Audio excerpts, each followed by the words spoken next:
The ongoing eruption of the Kilauea volcano in Hawaii is not causing crystals to rain from the sky despite reports of residents finding little green gems in the area. Hawaii's Kilauea volcano is literally raining gemstones now, and we want some, said a headline on ScienceAlert.com, with reports on the phenomena also picked up by newspapers and magazines.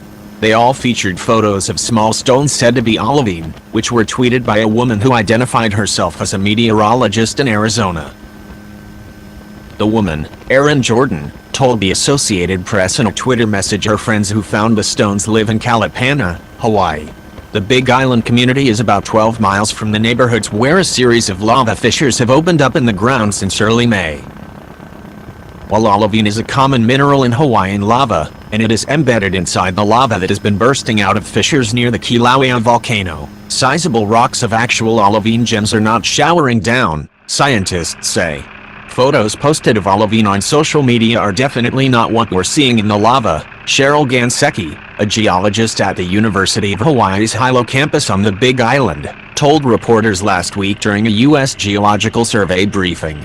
They could be from much older lava flows, she said. There's not olivine raining from the sky, except in clumps of lava, Gansecki said. I think this is pretty much a non-story, unfortunately. What we're seeing are tiny and they do no separate from the lava themselves, she said. You'd have to crush the lava to get them out and find them. Michael Garcia, a professor of geology at the University of Hawaii's Manoa campus in Honolulu, has a student who is extracting olivine from a 1985 eruption. The olivine extracted from lightly crushing pumice-like material in unpolished form is gray, not shiny and green, which it becomes after being weathered over time, Garcia said. Olivine is the reason the Big Island has a green sandy beach, he said. In gemstone form, a variety of olivine is known as peritot. But most of the Hawaii olivine is not typically gemstone quality, Garcia said, too small and broken. Since Kilauea first started erupting weeks ago, many people have had to evacuate and hundreds of homes have been destroyed. CBS Honolulu affiliate KMGB reports another continuous threat is the toxic sulfur dioxide coming from fissures. Roger and Ramona Taylor say they've watched their neighborhood evolve as fumes change the local landscape. It went from green jungle, can't see anything but me in our little area, to all of a sudden there's neighbors everywhere, said Ramona Taylor. It's brown and trees look like a hurricane hit it, just brown leaves everywhere. Lava fountains from the Fissure 8 spatter cone continue to feed the established channel that transports lava to the ocean at the Kapoho coastline, with one main entry area active at the south end of the flow front at the ocean. Upslope, short-lived overflows occur periodically but generally do not travel beyond the existing flow field. Fissures 6 and 16 appeared to be only fuming during our early afternoon overflight. The laser and other lightweight volcanic glass fragments from the lava fountain at Fissure 8 continue to fall downwind of the fissure, dusting the ground within a few hundred yards of the vent. High winds may waft lighter particles to greater distances. Residents are urged to minimize exposure to these volcanic particles, which can cause skin and eye irritation similar to volcanic ash. Hawaiian Volcano Observatory reports that Fissure 8 continues to erupt with the full channel flowing to the ocean in one major entry. Fissure 6, 15 and 16 continued producing minor spattering. Trade winds are expected to return tomorrow, pushing fog away to the southwest toward Kau with Macron and Kona. The East Rift Zone eruption has generated immense interest from the public, the media and from cultural practitioners. Hawaii County Civil Defense has the following policies in place. Residents who have been affected by the ongoing Puna eruption should register for individual assistance with the Federal Emergency Management Agency, FEMA, regardless of whether they have a letter from the county stating their damages or costs stemming from the disaster. FEMA does not require a letter from the county in order to register, according to Federal Coordinating Officer Willie Nunn. Whether a resident has a letter or not is of no consequence as to whether a person can register with FEMA. The County of Hawaii may issue letters to residents whose homes have been destroyed or are not accessible. A copy of that letter can be provided to FEMA, according to Mayor's Office Executive Assistant Roy Takemoto. Once a person registers with FEMA, the agency will assess the information provided by the applicant. If an applicant has a letter from the county attesting that the property is totally destroyed or is not accessible, the letter may be added to the applicant's file. In cases where the home is accessible, FEMA will assign an inspector to coordinate an inspection with the homeowner to evaluate the extent of the damages and the home's habitability.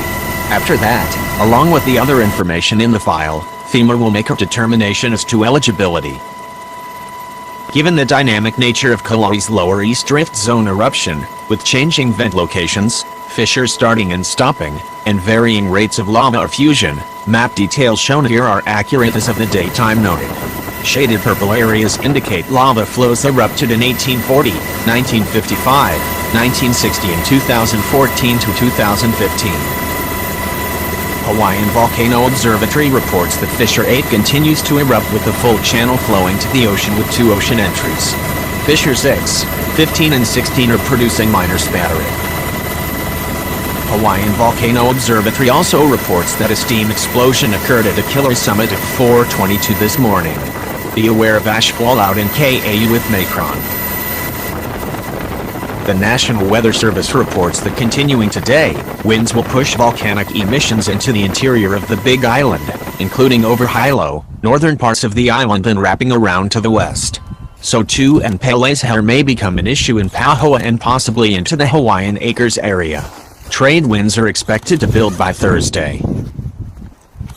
As of today, 894 people have registered with the Federal Emergency Management Agency for assistance either online or at the Disaster Recovery Center or DRC. The DRC is one of many resources that continue to be available to residents of Hawaii County who suffer damage or losses from the Kilauea volcanic eruption and recent earthquakes. The DRC at the Keough High School gym is open daily from 8 a.m. to 8 p.m. The Hawaii Department of Health will be holding volcanic ash and VOG community meetings today and tomorrow. Today's meeting is at Kanona Elementary School in Keauakekua beginning at 5 p.m. Tomorrow's meeting is at Waikaloa Elementary and Middle School cafeteria beginning at 6 p.m. Tropic Care 2018 continues today with free medical, dental and eye care at Keough High School from 8 a.m. until 5 p.m.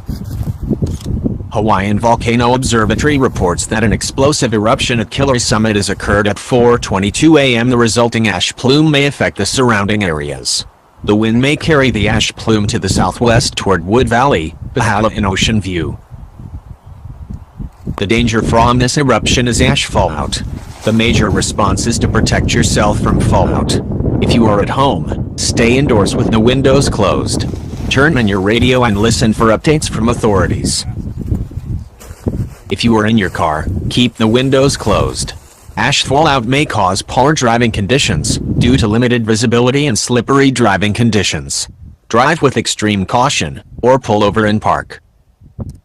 After the hazard has passed, do check your home, and especially your catchment system for any impact that may affect your water quality.